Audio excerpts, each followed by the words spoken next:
First, we must acknowledge the Ho-Chunk people, who have lived in southern Wisconsin for thousands of years.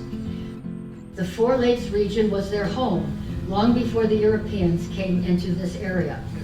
We also need to acknowledge the circumstances that led to their forced removal and honor their legacy of resistance and resilience. Many Ho-Chunk are living in the area today and are participating in the current planning for the future parks.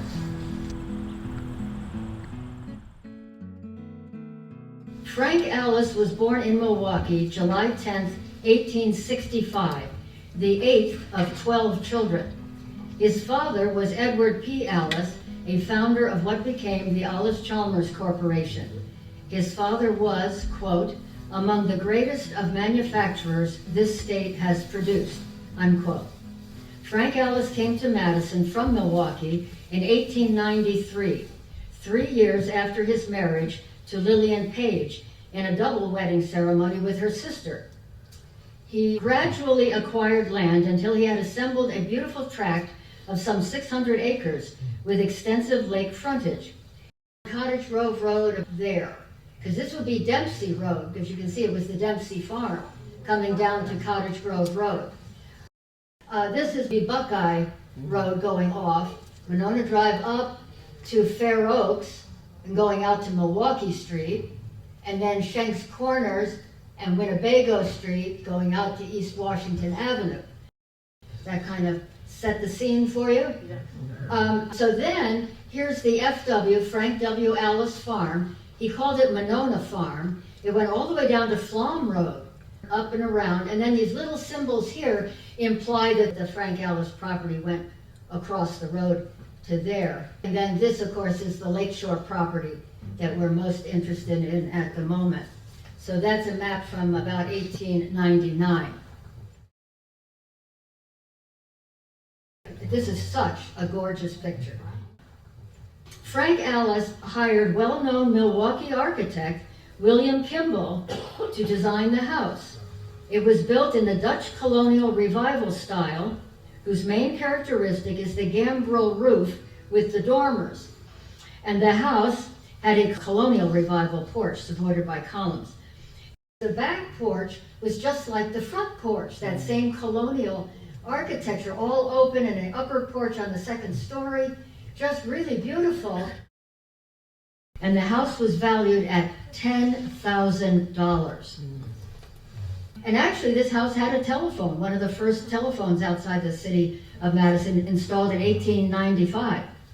Since coming to Madison, Frank Allis devoted all his time to his farm and achieved much distinction in the raising of livestock, as well as in other lines of agriculture. Today, we would call him a gentleman farmer, meaning that he hired other men to do the actual labor on the farm. The Allises were recognized by their neighbors as of the aristocratic type. Frank had a chauffeur and a valet, and Lillian was a gentlewoman in every sense of the word. A boarding house for the dozen or more men who worked on the farm was located at what is now 4202 Monona Drive. It was said to have been run by Mrs. Allis, but another source says that a Mrs. Delbert Scott, whose husband was Mr. Allis's chauffeur, actually ran the boarding house. And again, I think that's more logical because she was a lady from Milwaukee and wouldn't have actually run the boarding house. Now, the interesting thing about this house is still there. It became the Monona Drive Nursing Home, owned by Robert Gorder, who also at the time owned the Middleton Village Nursing Home and Rehab Center. But since 1993, it has been a community residential facility for incarcerated, pregnant women prisoners. Frank Custer, some of you might remember him as a Capital Times newspaper reporter and Madison historian, collected descriptions of Frank Allis. Quote, he was a rotund, red-faced guy who was not particularly a prosperous farmer. He was prevailed upon by his family to go to Madison to operate the farm. He had a problem, drink. The family figured a farm would keep him away from it, unquote. So said a Matthew Maher. And here's another quotation. Frank Allis drank terrible. His brothers thought the best way to keep him from it was to put him on a farm. So they bought the farm for him, said an Earl Hungerford. Not surprisingly, Frank Allis died on Monday, October 25th, 1915. And his obituary says, quote, after an illness somewhat of a paralytic nature extending over several years, unquote. He was 50 years old. The funeral service was held at the home, but burial took place at the Allis family mausoleum in Forest Home Cemetery in Milwaukee. And by that time, the property looked like this. Now you see some development happening. Frank Allis and his wife had no children. Other people living in the area had to send their children to Nichols School, which was all the way down here, school number 3. In order to coax people to buy lots and build houses in the new Lake Edge Park and Shore Acre subdivisions, E.C. Smith of the Park Real Estate Company and Charles Nichols, who was the supervisor of the Allis Farm in 1915, decided to create the Blooming Grove School District number 10. But they needed a site on which to build a new school. They approached Mrs. Allis, and she offered to donate 2 acres of land at a meeting on March 21st, 1916, as a memorial to her late husband. And that's why Frank Allis School is always called Frank Allis School. It's not just Allis School. And she donated land on the Buckeye Road, right down along here, which was part of their farm originally. This is a picture of what it looked like when it first opened. It was designed by local resident and local architect Lou Porter. He was also the on-site supervising architect for the replacement, the new state capitol building being built in downtown Madison at the time. And Lou Porter had a house on Lake Monona, sort of across from where Michael's Frozen Custard is today. So he was not only a very prominent and well-known architect, but he was a neighbor and lived in the area. The school opened in 1917, and it cost $7,500. It was expanded several times over the years, with the original building being torn down in 1956. Frank Allis remained a, quote, rural school run by the Blooming Grove School District until 1961, when it became a part of the Madison Metropolitan School District. After Frank Allis died in October of 1915, his 680-acre farm and house were sold in November of 1916 to former Madison Mayor Adolph Kaiser for about $125,000 to $150,000. Now that's the house and all that land for $150,000. His son, Paul Kaiser, ran the farm because he actually graduated in agriculture from the University of Wisconsin until 1926, when he started selling what? Kaiser Ford cars. Yes. And for a while he ran the Frank Allis farm until they decided automobiles were the way to go. And so he transferred over to automobiles. And this is what the house looked like about 1920. They added a garage at the very end for an automobile. So in October of 1917, the house and the 10 acres on the lake were sold to Dr. Herman Gilbert. He was chief of staff at St. Mary's Hospital, where Father Leo Rummel, a Norbertine priest, became the chaplain in 1920. The doctor's specialty was what we would now call radiology. He was director of the X-ray department at St. Mary's Hospital and also at Morningside Sanitarium, the TB facility located off Femrite Drive that is now known as Tularian Drug Treatment Center. Dr. Gilbert died of cancer in 1925, probably caused by the radiation poisoning from the X-rays.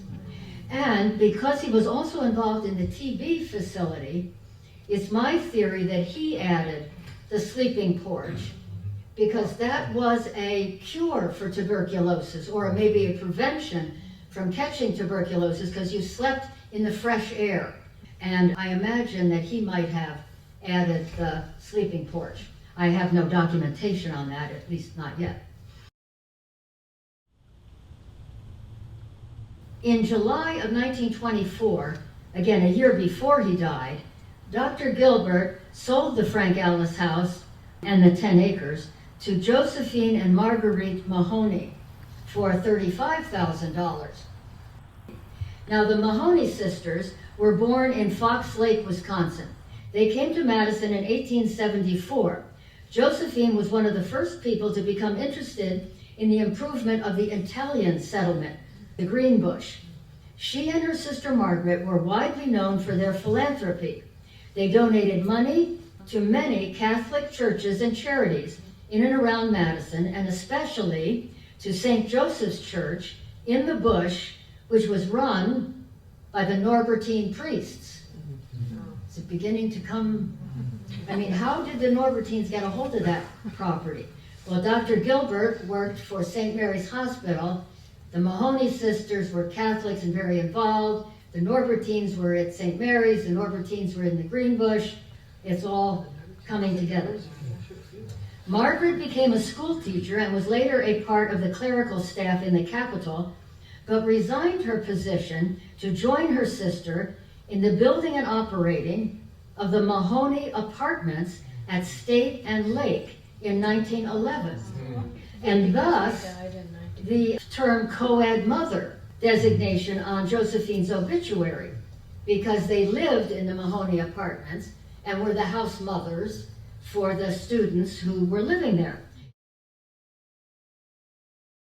Josephine and Margaret Mahoney gave the house and 10 acres to the Norbertines on November 30th, 1929 for, quote, $1 and other good and valuable considerations. The gift of the novitiate filled a long-felt need for a place of seclusion in which candidates of the order could experience the religious life. It was officially called St. Augustine Priory, but quickly became known as the Norbertine Novitiate. Young men between the ages of 19 and 22 who desired to join the order of St. Norbert, either as priests or brothers, spent 1 year at the novitiate without leaving the grounds.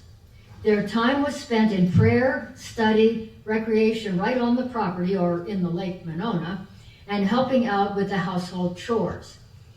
And then this is an early view from the lake of the house. And the Norbertines did have a little boathouse here so that the boys could go out on the lake for recreation. Now, like the sleeping porch might have been added by Dr. Gilbert, I believe that this Lannon stone faced front addition where they took off the porch was probably done by the Norbertines. Because these boys were supposed to be secluded, if you wanted to visit or had some business with the Norbertines, you had an outer vestibule and then an inner vestibule, and you never really got in the house. The novitiate closed in 1959 when the novitiate program was moved to either De Pere or Chicago. The house continued to be used by the Norbertines as a house of studies, as priests studying at the university and serving parishes in the area would live here temporarily. So let's get back to the house.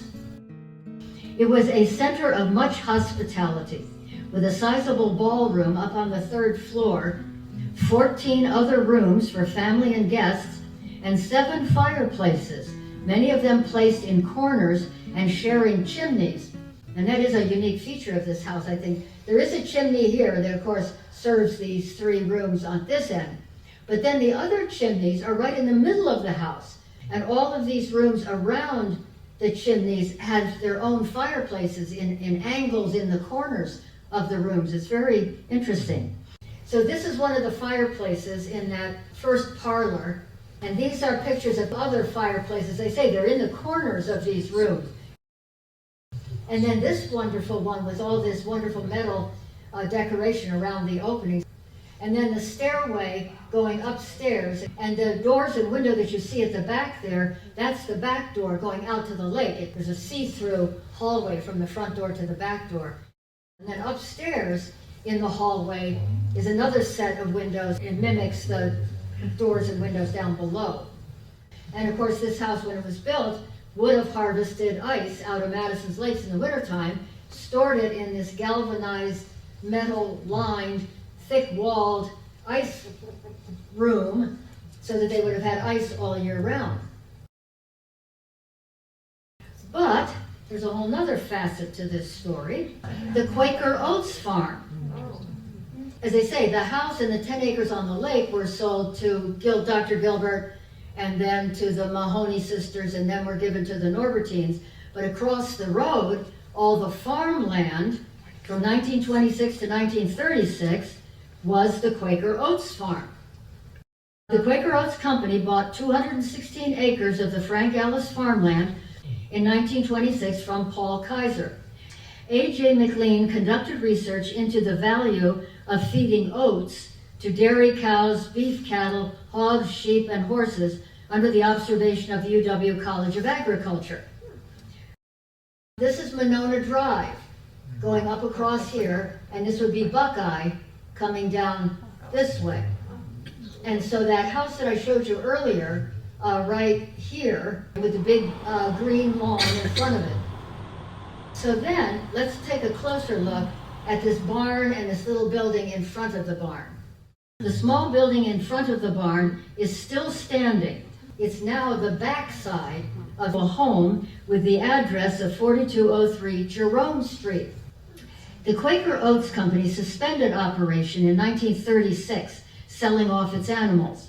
In 1944, some of the land was sold to Jerome Jones, Madison businessman and real estate developer, and he was the father of Dorothy Jones Frautschi, and she is the mother of Jerry Frautschi. And that's why there's a Jerome Street. And so Jerome Jones and John C. McKenna developed the Quaker Heights plat on part of the land. Then the Capuchins move in. In August of 1975, the Norbertines gave permission for the Capuchin priests and brothers from Mount Calvary, Wisconsin, to rent the Frank Allis house as a house of prayer. 6 friars moved into the house and followed a structured schedule with special emphasis on prayer and spirituality, and were joined by other Capuchins for indefinite periods of time. The property became known as San Damiano, which comes from the church in Assisi, Italy, where St. Francis received his call to become a priest. The Capuchins used the building for conferences, retreats, and healing ministries. The 5 friars were still living there in 2004, working with area parishes, preaching and counseling, or worshiping with groups of non-ordained Franciscans. The last Capuchin left the building in March of 2015, and the building has been empty ever since 2015.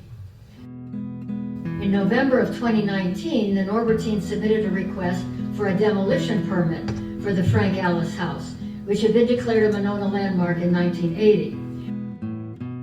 On September 17, 2020, the Monona City Council voted to approve $8.6 million to purchase the Frank Allis property. If we're going to save the house, it's got to go back and look like this. It's just too good.